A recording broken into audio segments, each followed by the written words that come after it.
Yeah, it was a great game. I thought Australia were going to run away with the win a little easier, but it was good to see England really stay in there. I woke up at 1:30 to watch a bit of the game. I was feeding my daughter Gigi, and I thought it was a bit of a game of rugby. 4 penalty kicks to start us off and not a try until the 48th minute. It was a great game of footy and good to see Australia get the win. And Millie, the Jillaroos are playing so well at the moment. A solid victory against Samoa last week, but they do have a tougher opponent with the Kiwi Ferns later today. What do you think the girls have to do there to get on top? Yeah, it will be a big game against the Kiwi Ferns. It's always a tough game against them, against our friends across the ditch. But New Zealand have had the week off, so they'll be nice and fresh heading into it. Australia have got to back up from last week. They have had a good win from Samoa, a 60-point win. Tamika Upton has been ruled out with a calf injury, and Abby Church takes her place, makes her debut for the Jillaroos, so they'll have to be strong. But New Zealand will have to pull out something special to beat our Jillaroos. And Millie, and for the men, the Kiwis take on Tonga later today, and the winner goes on to play Samoa in the final. Who do you like in that match? Look, I think New Zealand are going to get the job done, but Tonga have the inclusion of Jason Tamalolo coming back into their starting pack, into number 13. So he has been truly missed throughout their campaign, and he will add something very special. But I think it'll be a game through the middle, but New Zealand will get the job done. Good on you, Millie. Yes, the Pacific Championships, they continue this afternoon right here on Nine's Wide World of Sports from 1:30 p.m. Australian Eastern Daylight Time. The Jillaroos and the Kiwi Ferns get it started, followed by New Zealand and Tonga, who need to win by 17 to sneak into that final where Samoa await, and you will see it live and free here on 9 and 9 Now. Millie, who's going to win the Melbourne Cup on Tuesday? What's the go there? What do you think? Look, I would love to see Tommy Berry win it on, what's he on? He's on More Felons. He's a good friend of ours, Tommy Berry. He got a good double at Flemington yesterday, wins. But it's been 10 years since Michelle Payne won the Melbourne Cup on Prince of Penzan. So it would be great to see another female win the Cup. Jamie Mellon.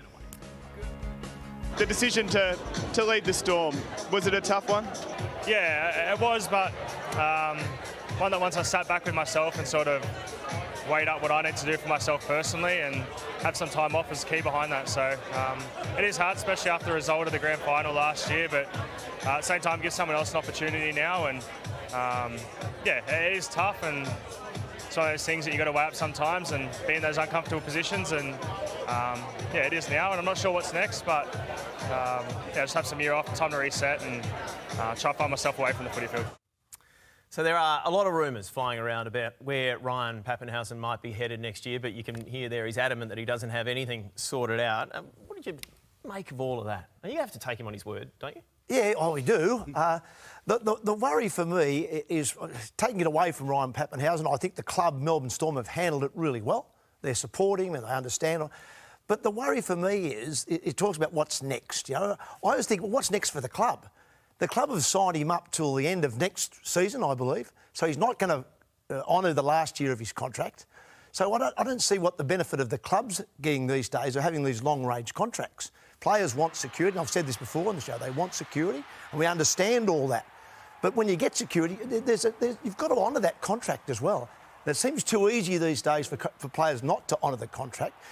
Meanwhile, there's things going on. We heard his manager say in recent times he's had discussions with R360. Now, I don't know where they're at, but, you know, there's other things in Ryan's life behind the scenes which are going on. But the big loser, once again, is the club, who have contracted him for a certain amount of time, which he won't honour. Unless it suits the club. You know, it frees up that salary and, you know, they've got a couple of kids coming through. They want to bump them up a little. Like, you know, it might actually work. But the club couldn't turn around and say, by the way, Ryan, we've now got this young kid coming through, and I believe they've got a young fullback coming through, or reading the other day, but they can't turn around and say, by the way, would you mind if we just ripped your contract up for the last year because we've got a good young guy coming through?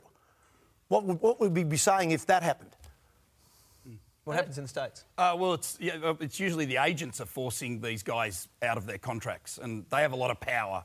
So I'm not sure how it would work here in that regard, but they do make their players do holdouts, and then they get changed. They'll, you know, argue for a trade, and they'll get out. So that's how it works there.